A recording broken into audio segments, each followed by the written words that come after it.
المنار المنار المنار المنار المنار المنار المنار المنار اے امین علم و فن، اے حکمتوں کے انجمن، تجھ پہ نازاں ہے چمن، تجھ پہ نازاں ہے چمن۔ السلام علیکم ورحمۃ اللہ وبرکاتہ۔ الحمد للہ وکفی والسلام علی عباده الذین اصطفى اما بعد، قال اللہ تعالی فی القرآن المجید انا نحن نزلنا الذکر وانا له لحافظون۔ رب اشرح لی صدری ویسر لی امری واحلل عقدۃ من لسانی یفقهوا قولی۔ اللہم ارنا الحق حقا وارزقنا اتباعہ وارنا الباطل باطلا وارزقنا اجتنابہ، آمین یا رب العالمین۔ علوم القرآن کے گزشتہ دروس میں ہم نے نظم کی چوتھے فصل میں سے 5ویں باب کا مطالعہ شروع کیا تھا۔ تو ابھی تک تقریباً اس باب کے حوالے سے 3 دروس ہو چکے ہیں، اور ہم یہ بات جانتے ہیں کہ اس فصل کا جو عمومی عنوان ناظم رحمہ اللہ نے قائم فرمایا ہے وہ ہے فصل فیما یرجع الی الفاظ القرآن، یعنی یہ وہ فصل ہے جس میں ان مباحث کا تذکرہ ہوگا جن کا تعلق قرآن مقدس کے الفاظ کی تفہیم کے ساتھ ہے۔ ٹھیک ہے، تو ہم نے یہ بات آپ کو متعدد بار سمجھائی کہ علوم القرآن کی کتابوں میں جو ترتیب پائی جاتی ہے اس میں نزول قرآن، سند قرآن، اس کے بعد الفاظ قرآن، اور اس کے بعد جو احکام کے استنباط سے متعلق مباحث ہیں، اس ترتیب کے ساتھ معاملات چلتے ہیں۔ تو اس فصل میں ہم الفاظ کے استعمال اور الفاظ کی دلالت کے جو مختلف طریقے ہیں ان کے حوالے سے بات کر رہے ہیں۔ تو اس میں ہم نے ابھی تک الفاظ کی اقسام کے حوالے سے غریب اور معرب الفاظ کے تذکرے کو دیکھا، اسی طرح مشترک اور مترادف سے کیا مراد ہے، اسی طرح مشکل الفاظ سے کیا مراد ہے، تو ان مباحث کو ہم نے دیکھا۔ تو گزشتہ چند دروس میں ہم معانی الادوات النحویہ، یعنی نحوی ادوات کے معنی کے حوالے سے بات کر رہے ہیں، جس میں نے بیان کیا کہ اس فصل میں امام سیوطی رحمہ اللہ نے تقریباً 40 کے آس پاس مختلف ادوات کا تذکرہ کیا ہے، لیکن اس نظم میں چونکہ اختصار پیش نظر ہے اسی لیے ناظم نے تقریباً 7 یا 8 یعنی ادوات کا تذکرہ پر اکتفا کیا ہے، جس میں سے ہم نے احدن کے حوالے سے دیکھا، رعا کے حوالے سے دیکھا، اسی طرح گزشتہ دروس میں ہم نے اذا اور ان کے حوالے سے بات کی۔ تو آج کے درس میں ہم ان کے حوالے سے ہی مزید بات کریں گے۔ ٹھیک ہے، تو اگر آپ کو یاد ہوگا کہ گزشتہ درس میں ہم نے اذا کے حوالے سے جو بات کی تھی اس میں جو خلاصہ کلام تھا وہ یہ تھا کہ اذا کا استعمال جو ہوتا ہے اس میں 3 عمومی شرائط یا احوال پائے جاتے ہیں، کہ ایک تو یقین کی صورت میں، دوسرا جو غالب گمان ہو، اور تیسرا کثرت الوقوع کی صورت میں یہ استعمال ہوتا ہے۔ ہم نے اس میں آیت الوضو کا بھی حوالہ دیا تھا کہ اللہ رب العزت نے فرمایا کہ وَإِن كُنتُمْ جُنُبًا فَطَّهَّرُوا، یا پہلے کہا گیا یا ایھا الذین آمنوا اذا قمتم الى الصلاۃ فاغسلوا وجوہکم وایدیکم الى المرافق، کہ یہ کیوں پہلے وضو کے ساتھ اذا کا استعمال کیا گیا اور غسل جنابت کے ساتھ ان کا استعمال کیا گیا۔ بات سمجھ آ رہی ہے؟ تو ہم نے یہ بات بیان کی کہ اس میں یہ حکمت پوشیدہ ہے کیونکہ حدث اصغر جہاں پر وضو کرنا انسان پر لازم آتا ہے وہ کثرت الوقوع ہے، یعنی اس کے بہت سارے اسباب ہیں، اسی لیے وہاں پر اذا کا استعمال ہوا ہے۔ اس کے برعکس جو حدث اکبر ہے یا جنابت کی جو صورت ہے یہ وضو کے مقابلے میں یعنی کم مقدار میں وقوع پذیر ہوتا ہے، تو اسی لیے وہاں پر ان کا صیغہ استعمال کیا گیا ہے۔ اسی طرح جو باقی اس میں تفصیلات ہیں وہ ہم نے گزشتہ درس میں بیان کی۔ اسی طرح یہاں فَإِذَا جَاءَتْهُمُ الْحَسَنَةُ کہ حسنہ کے ساتھ اذا کا استعمال ہوا اور سیئہ کے ساتھ ان کا استعمال ہوا، اور اس میں جو کچھ ایکسیپشنز کا تذکرہ ہوا تھا وہ بھی ہم نے دیکھی. تو یہاں سے آگے بڑھتے ہوئے ناظم رحمہ اللہ نے ان کا تذکرہ کیا ہے. ٹھیک ہے, بالکسر و تخفیف. دیکھیے الف اور نون کے مادے سے مل کر ہم مختلف صورتوں میں پڑھتے ہیں. انا, ان, ان, ان, یہ ساری چیزیں ہم پڑھتے ہیں. تو ان سبھی کی دلالت مختلف ہے. بات سمجھ آئی؟ دلالت مختلف ہے, اعراب کی حالات مختلف بن جاتی ہیں. تو یہاں پر جو مراد ہے ناظم نے جس کا تذکرہ کیا ہے وہ ان یعنی بالقصر و تخفیف. یہ انا نہیں ہے, ٹھیک ہے, وہ ثقیلہ ہے, وہاں پر نون پہ شدہ ہے. ٹھیک ہے, یہاں اس میں جس پر ہم بات کر رہے ہیں یہ ان بالکسر و تخفیف. ٹھیک ہے, تو ان کی یہ سیگا ہے یا ہم کہیں گے یہ جو نحوی ہمارے پاس ادوات ہیں تو یہ ان 6 معنی میں استعمال ہوتا ہے جن کا تذکرہ امام سیوطی رحمہ اللہ نے الاتقان میں بھی کیا ہے کہ ان ایک صورت میں ان شرطیہ کے طور پر استعمال ہوتا ہے. اسی طرح ان نافیہ کے لیے بھی استعمال ہوتا ہے. نافیہ مطلب نگیشن, جیسے آپ پڑھتے ہیں نا لا النافیہ اور لا ناحیہ. ایک تو ہوتا ہے نگیشن, دوسرا ہوتا ہے پروہیبیشن. ٹھیک ہے, ایک تو ہوتا ہے کہ آپ کسی چیز کا انکار کر رہے ہیں, ٹھیک ہے, کہ میں نے نہیں دیکھا. ٹھیک ہے, فار ایگزامپل میں نے نہیں دیکھا, اس میں کیا آپ کسی چیز کا کیا کر رہے ہیں, نفی کر رہے ہیں. دوسرا آپ بولتے ہیں مت دیکھو, تو یہ کیا ہے, یہ نہی ہے. ٹھیک ہے, آپ پروہیبٹ کر رہے ہیں کسی چیز سے. تو ہم جانتے ہیں کہ لا اور باقی جو ہمارے پاس ادوات ہیں یہ ناہیہ نافیہ کی مختلف صورتیں بنتی ہیں. تو ان بھی ہمارے یہاں یعنی ہمارے یہاں مطلب عربی گرامر میں نافیہ کی صورت میں استعمال ہوا ہے اور قرآن مقدس میں بھی یہ استعمال موجود ہے.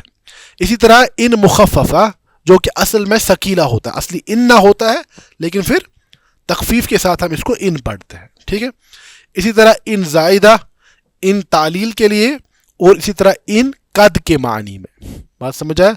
تو یہ ان کے مختلف استعمالات ہیں کہ قرآن مقدس میں بھی یہ سبھی استعمالات پائے جاتے ہیں. یہاں پر حالانکہ ناظم رحمہ اللہ نے فقط ایک صورت کا تذکرہ کیا ہے اور اس میں سے بھی چند ایکسیپشنز کا تذکرہ کیا ہے, تو ہم تھوڑا بہت تفصیل میں جائیں گے, لیکن ان 6 کے 6 کی تفصیل دیکھنے کے لیے آپ الاتقان کی طرف رجوع کریں تو وہاں پر موجود ہے. سب سے پہلی بات ہم جانتے ہیں کہ ہمارے پاس مختلف نحوی ادوات ہیں جو جوازم جنہیں کہا جاتا ہے, یعنی جو فعل مضارع پر جزم دیتے ہیں. ٹھیک ہے, جیسے کہ کچھ ادوات ایسے ہیں جو ایک فعل پر جزم دیتے ہیں. ٹھیک ہے, جیسے لم, لما, علم, علما, لام الامر والدعاء, لا فی النہی والدعاء. یہ ساری صورتیں ایسی ہیں کہ ان کے بعد اگر فعل مضارع آئے تو یہ ایک فعل مضارع کو کیا دیتے ہیں, مجزوم بناتے ہیں, جزم دیتے ہیں. ٹھیک ہے, جیسے ہم کہیں گے لا تفعل, ہے نا, اصل میں کیا تھا تفعلو, جب ہم لا اس پہ لا الناہیہ داخل کریں گے تو یہ مجزوم ہو جائے گا. ٹھیک ہے, تو اسی طرح ان جو ہے یہ بھی جوازم المضارع میں سے ہے, پہلی بات. ٹھیک ہے, ان بھی کیا ہے, لیکن یہ 2 فعلوں کو جزم دیتا ہے. اس کے بعد جو باقی ہے یہ اسما, یہ بھی 2 افعال کو یعنی جزم دیتے ہیں. ٹھیک ہے, تو پہلی بات جو ہمارے مطلب کی یہاں پر ہے فی الحال کہ ان جو ہے یہ من الجوازم المضارع, یہ فعل مضارع پر کیا دیتا ہے, جزم, اور ایک کو نہیں 2 فعلوں پر یہ جزم داخل کرتا ہے.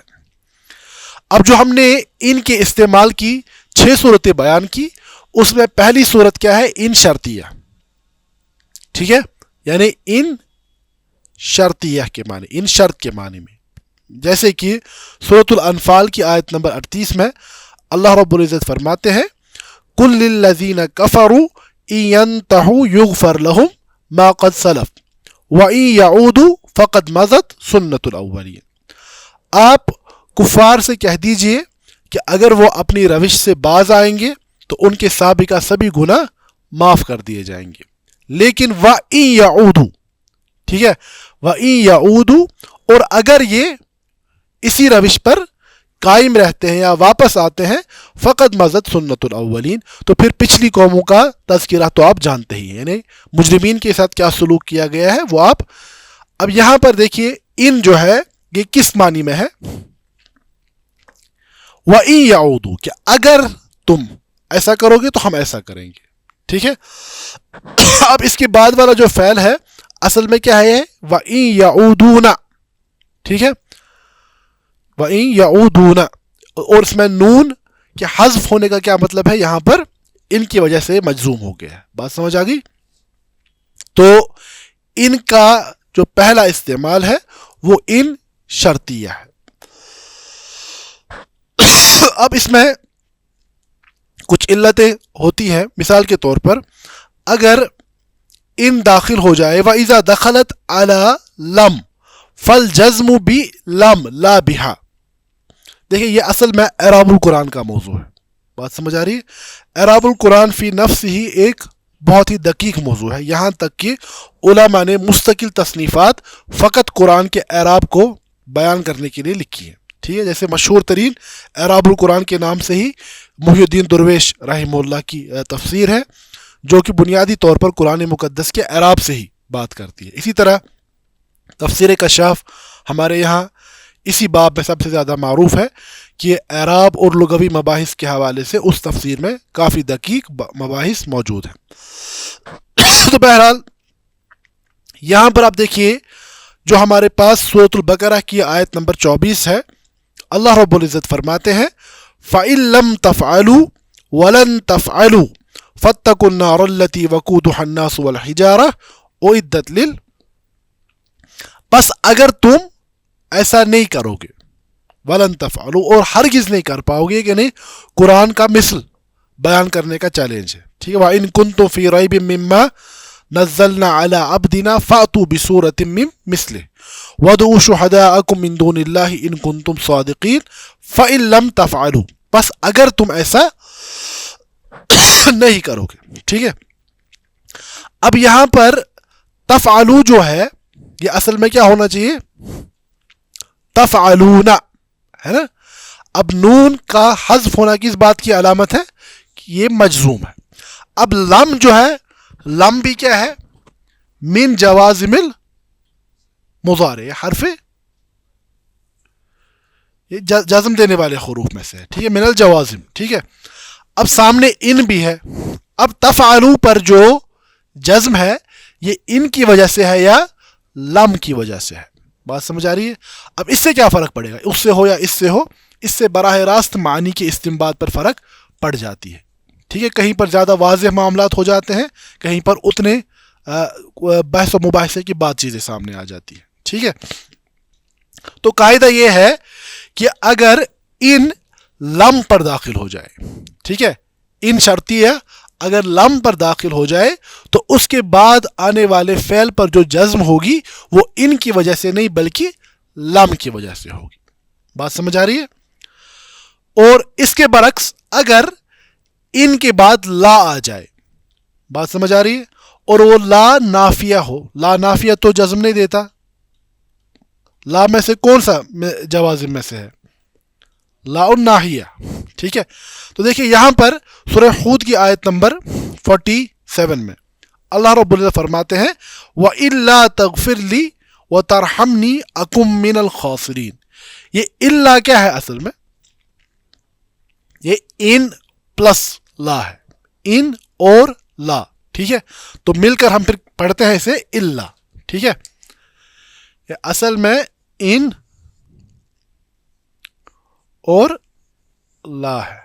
ٹھیک ہے. اب یہ لا کون سی ہے یہاں پر؟ وَإِلَّا تَغْفِرْ لِي یہ نافیہ ہے، ناہیہ. تو ایسی صورت میں آگے جو تغفر فعل مضارع ہے، ٹھیک ہے، تو یہ اس کی جزم کس کی وجہ سے ہے؟ یہ ان کی وجہ سے ہے. بات سمجھ آ رہی ہے؟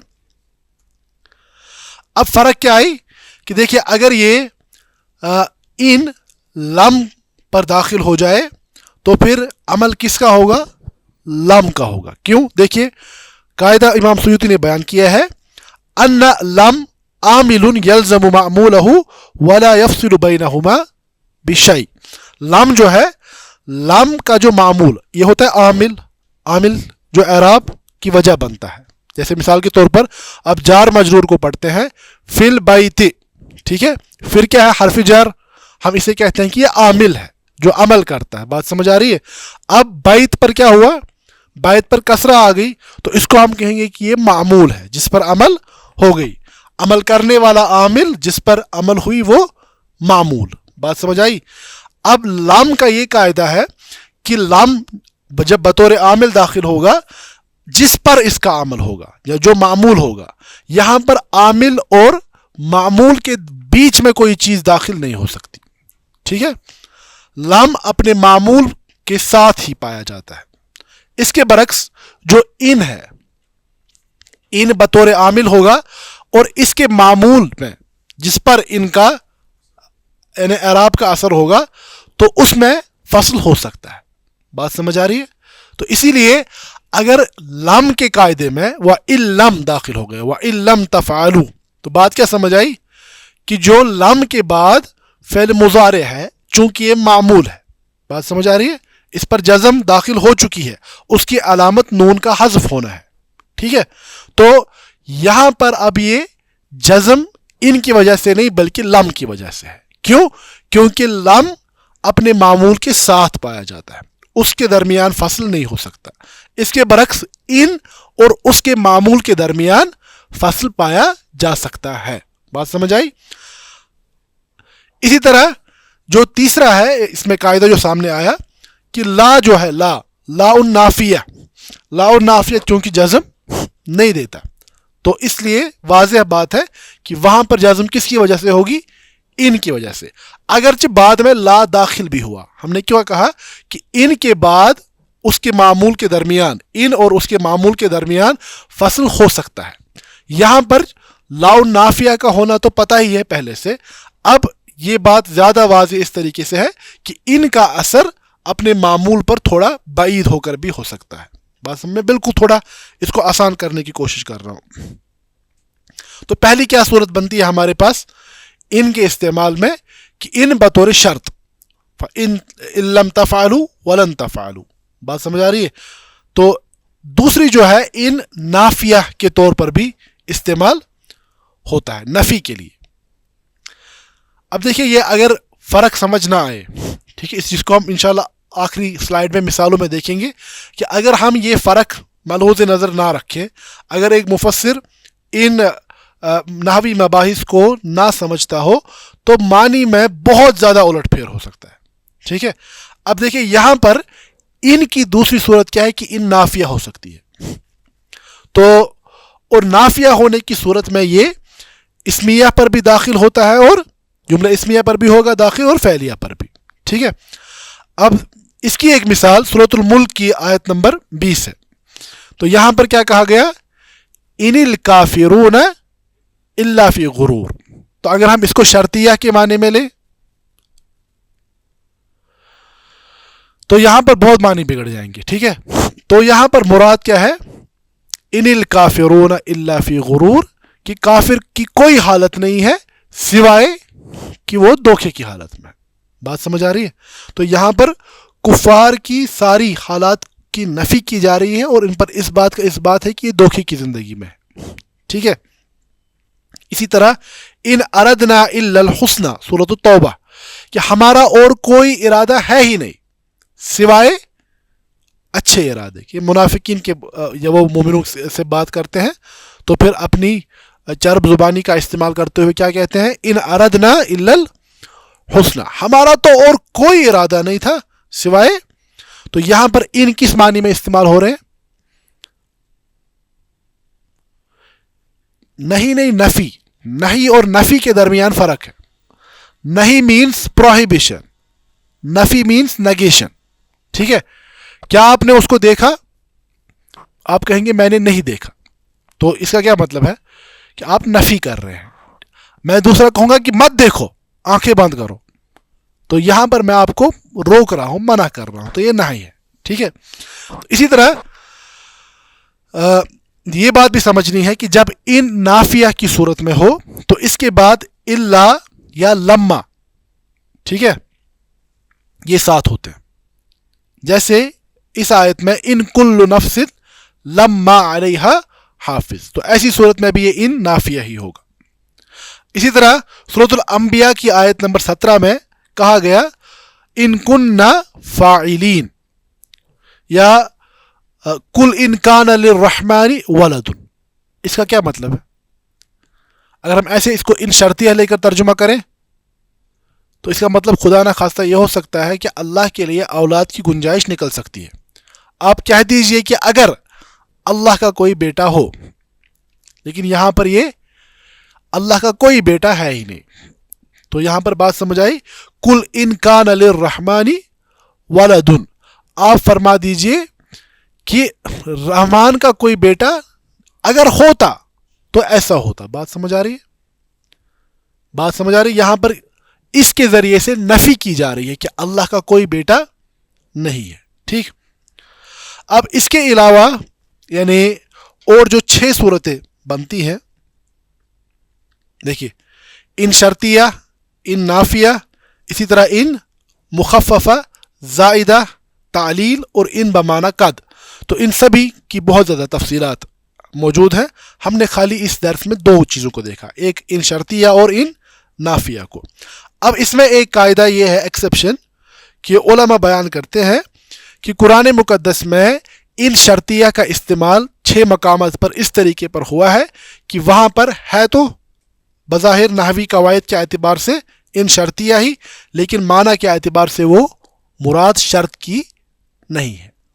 بات سمجھ آ رہی ہے؟ دیکھیے مثال کے طور پر سورۃ النور کی آیت نمبر 33، اللہ رب العزت فرماتے ہیں وَلَا تُكْرِهُوا فَتَيَاتِكُمْ عَلَى الْبِغَاءِ. ان کی غلام ہوتے تھے، لونڈیاں ہوتی تھی، ان سے کعبہ گری کا کام لیا کرتے تھے، یعنی جسے آج آپ پروسٹیٹیوشن کہا جاتا ہے، تو اس کا کام لیتے تھے، اور پھر جو ان کا کام ہوتا تھا اس سے اپنا منافع حاصل کرتے تھے. بات سمجھ آ رہی ہے؟ اب قرآن مقدس نے اس انسٹیٹیوشن کو تو ابالش کیا. ٹھیک ہے. جو یہ اب لونڈیاں غلام ہیں ان کے بارے میں یہ کہا گیا کہ تم اپنی باندیوں کو اس کام پر مجبور نہ کیا کرو. پہلی جاہلیت کی صورت میں کیا تھا؟ لونڈی کی چونکہ کوئی اپنی مرضی، جو اس کا آقا حکم کرے گا تو وہی ہے. ٹھیک ہے. تو اس اعتبار سے وہ کبھی کبھار اگرچہ لونڈی کا اپنا ارادہ نہیں ہوتا تھا اس برے کام میں ملوث ہونے کا، لیکن انہیں مجبور کیا جاتا تھا اس کام پر. ٹھیک ہے. اگر آج دیکھیں گے آج بھی دنیا میں جو یہ فورسڈ پروسٹیٹیوشن ہے یہ ایک بڑا مسئلہ ہے. ٹھیک ہے. یعنی ہیومن ٹریفکنگ کا مسئلہ ہے، بچیوں کو مختلف علاقوں سے اغوا کر کے ان کاموں میں مجبور کیا جاتا ہے. ٹھیک ہے.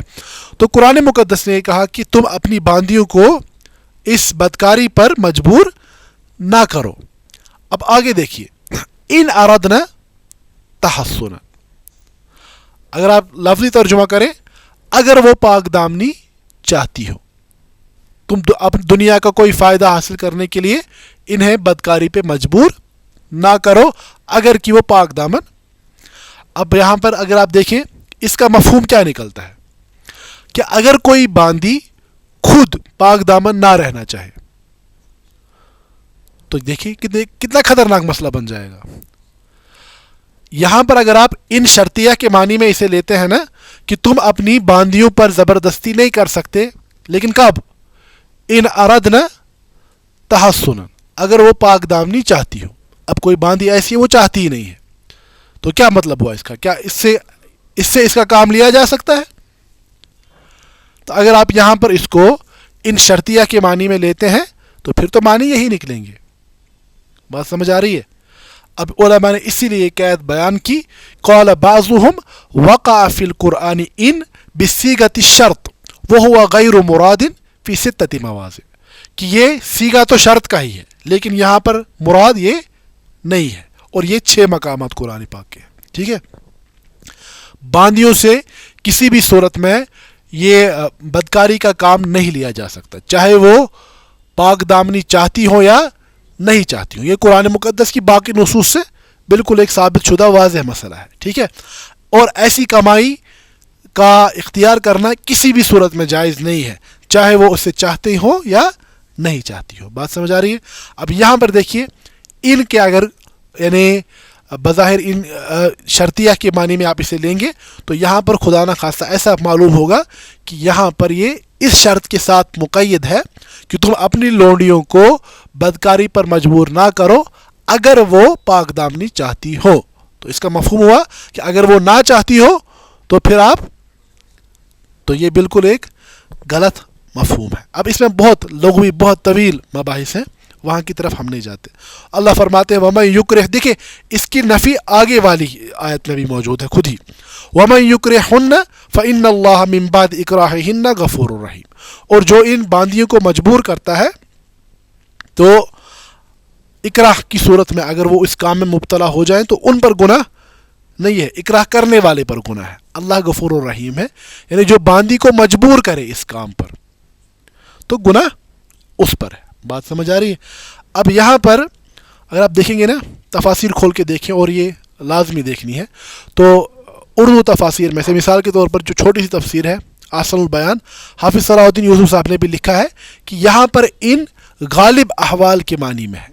ٹھیک ہے, تو اسی طرح آپ دیکھیں گے مختلف تفاسیر میں وضاحت اس کی موجود ہے کہ یہاں پر یہ ان شرطیہ نہیں. اسی طرح اگر آپ دیکھیں سورۃ النحل کی آیت نمبر 114 میں فَكُلُوا مِمَّا رَزَقَكُمُ اللَّهُ حَلَالًا طَيِّبًا وَاشْكُرُوا نِعْمَةَ اللَّهِ إِن كُنتُمْ إِيَّاهُ. تو کیا یہاں پر یہ اللہ کی عبادت کی اجازت دی جا رہی ہے؟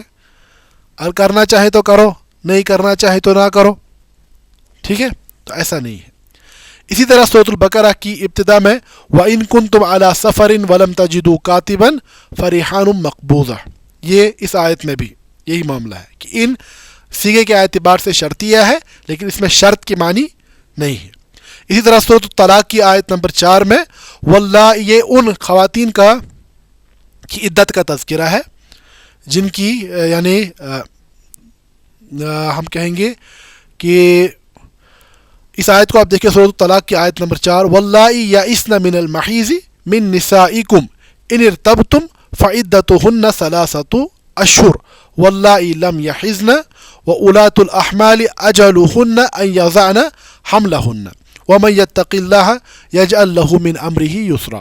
یہاں پر عدت کا تذکرہ ہو رہا ہے اور عدت کی مختلف صورتیں بنتی ہیں. ٹھیک ہے, طلاق شدہ خاتون کی عدت کا تذکرہ ہے. اسی طرح وہ خواتین جن کی حیض میں شبہ پڑ جائے, ٹھیک ہے, ان کی کتنی عدت ہوگی. اسی طرح جو اولاۃ الاحمال جو حاملہ خواتین ہوں گی ان کی عدت کتنی, مختلف صورتیں بنتی ہیں. ٹھیک ہے, اب یہاں پر ان ارتبتم, اگر تم ان کی مدت میں شک میں پڑ جاؤ تو پھر کیا ہوگا فعدتهن 3 اشہر, تو ان کی عدت کا تذکرہ کیا جا رہا ہے 3 مہینوں کا. ٹھیک ہے, اسی طرح سورۃ النساء کی آیت نمبر 101 میں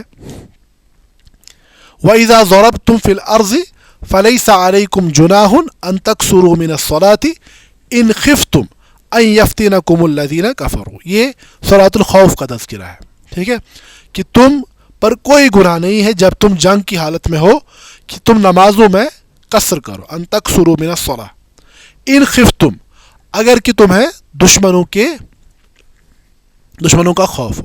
اب دیکھیں یہاں پر ان شرطیہ اگر آپ مانیں تو یہ بھی ہو سکتا ہے کہ میدانی جنگ میں پوری نماز پڑھی جا سکتی ہے. بات سمجھ آ رہی ہے؟ اب چونکہ اگر یہ کہے کہ ہمیں دشمن کا خوف ہی نہیں ہے, ان خفتم ان یفتنکم الذین کفروا, تو یہاں پر اب پوری نماز پڑھنی ہے یا قصر کے ساتھ پڑھنی ہے. اگر خوف نہ ہو, جنگ کی حالت ہو, خوف نسبتاً کم ہو, تو ایسی حالت میں کیا کیا جائے, تو وہ مسائل بیان کیے گئے ہیں. اسی طرح سورۃ البقرہ کی آیت نمبر 228 میں وَالْمُطَلَّقَاتُ يَتَرَبَّصْنَ بِأَنفُسِهِنَّ 3 قُرُوءٍ وَلَا يَحِلُّ لَهُنَّ أَن يَكْتُمْنَ مَا خَلَقَ اللَّهُ فِي أَرْحَامِهِنَّ إِن كُنَّ يُؤْمِنَّ بِاللَّهِ وَالْيَوْمِ الْآخِرِ وَبُعُولَتُهُنَّ أَحَقُّ بِرَدِّهِنَّ فِي ذَلِكَ إِنْ أَرَادُوا إِصْلَاحًا. ٹھیک ہے, یہ سورۃ البقرہ کی آیت نمبر 228 میں. یہ 6 مقامات ایسے ہیں جہاں پر سیگا ان کا ہے لیکن معنی شرط کے نہیں ہے. بات سمجھ آئی؟ تو اسی کو ناظم رحمہ اللہ نے نظم میں بیان کیا ہے. آپ سلسلۃ المتون صفحہ نمبر 44 کی طرف آئیں. مجھے لگتا ہے اس کی وضاحت کے لیے ہمیں ان 6 آیات پر تھوڑا ہم تفصیلی کلام کریں گے انشاءاللہ. جو اگلا درس ہوگا اس میں ان پر بات کروں گا کہ کیوں یہ ان کے معنی, جیسے میں نے ایک آیت کی وضاحت تو کی نا پہلی, کہ اگر ہم وہاں پر ان کو شرط کے معنی میں لیں گے تو معنی میں کیا گنجائش ہو سکتی ہے؟ تو وہاں پر فحاشی کی گنجائش خدا نخواستہ پیدا ہو سکتی ہے. ٹھیک ہے. تو اسی طرح جو بقیہ 5 آیات میں ہے ان کو بھی ہم انشاءاللہ دیکھیں گے. تو آپ دیکھیں نظم کی طرف آئے صفحہ نمبر 44 پر چوتھی فصل کا 5واں باب 6 لائن سے آپ دیکھیں. تو ناظم رحمہ اللہ فرماتے ہیں اذا دخولها علی المظنون جم الوقوع او اخو الیقینی، کہ اذا کن کن صورتوں میں داخل ہوتا ہے؟ جہاں پر غالب گمان ہو، کثرت سے واقع ہونے والا معاملہ ہو، یا جہاں پر یقین ہو. بات سمجھ آئی؟ خلاف ان فی نادر تستعمل، ان کے برعکس چونکہ ان کہاں استعمال ہوتا ہے؟ جہاں پر ندرہ ہو، کام قلیل وقوع پذیر ہونا ہو. ٹھیک ہے. والشک، یا جہاں پر شک ہو یا وہم ہو. لیکن یشکلو، لیکن اس میں جو اشکال پایا جاتا ہے وہ کن آیات میں ہے؟ ام مات ام متم، جو آیات ہم نے گزشتہ درس میں بیان کی کہ یہ ایکسیپشنز بنتی ہیں. اب اس کے بعد ناظم ان کا تذکرہ کرتے ہیں. وجاء ان بصیغۃ الشرط، ان واقعہ پذیر ہوا ہے، یعنی ان کا وقوع شرط کے سیغے میں آیا ہے. ولم یرد بان، لیکن وہاں پر شرط مراد نہیں ہوتی. دیکھیے یہ کیا کہتے ہیں؟ ان شرطیہ ہمیں کیا معنی پائی جاتی ہیں؟ شرط. ٹھیک ہے. لیکن اس کے بعد اب ایکسیپشنز انہوں نے گنوائی ہیں. ولم یرد، اور مراد نہیں ہے شرط کی. کہاں پر؟ پہلا ان اردنا، جس آیت میں ان اردنا کا تذکرہ ہے، یہ والی بات سمجھ آ رہی ہے؟ ان اردنا تحسنا، تو ناظم بھی فرماتے ہیں ولم یرد، تو یہ مراد نہیں ہے. اسی طرح ان خفتم سے مراد یہ صلاۃ الخوف والی آیت ہے. ان خفتم ان یفتنکم الذین کفروا. اس کے بعد فرماتے ہیں الم ان کنتم ایاہ. اسی طرح یہ ان کنتم ایاہ تعبدون، سورۃ النحل کی آیت. اسی طرح ان کنتم علی سفر و ان کنتم علی سفر ولم تجدوا کاتبا فرحان مقبوضہ، یہ آیت الرحن سورۃ البقرہ کی آیت نمبر 283. اسی طرح وَإِنِ ارْتَبْتُمْ، یہ عدت والی آیت. ٹھیک ہے. سورۃ طلاق کی 4 آیت. تو اس میں کیا کہتے ہیں؟ خلا. تو یہ 6 مقامات، ان میں ان شرطیہ کا صیغہ ہے لیکن شرط مراد نہیں ہے. بات سمجھ آ رہی ہے؟ تو اس کے بعد ناظم نے اولا اور دیگر ادوات کا تذکرہ کیا ہے، اس کو ہم آنے والے درس میں دیکھیں گے. اور اس کے علاوہ جو ان والی 5 آیت ہے، مجھے لگتا ہے کہ اس کی ہم تھوڑی بہت 5 آیات کی مزید وضاحت بھی کریں گے.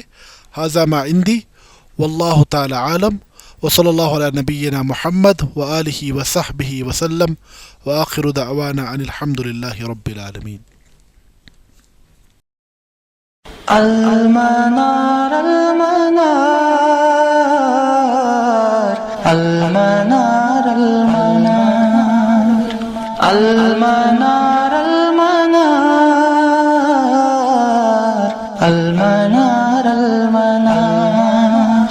اے امین علم و فن، اے حکمتوں کے انجمن، تجھ پہ نازاں ہے چمن، تجھ پہ نازاں ہے چمن.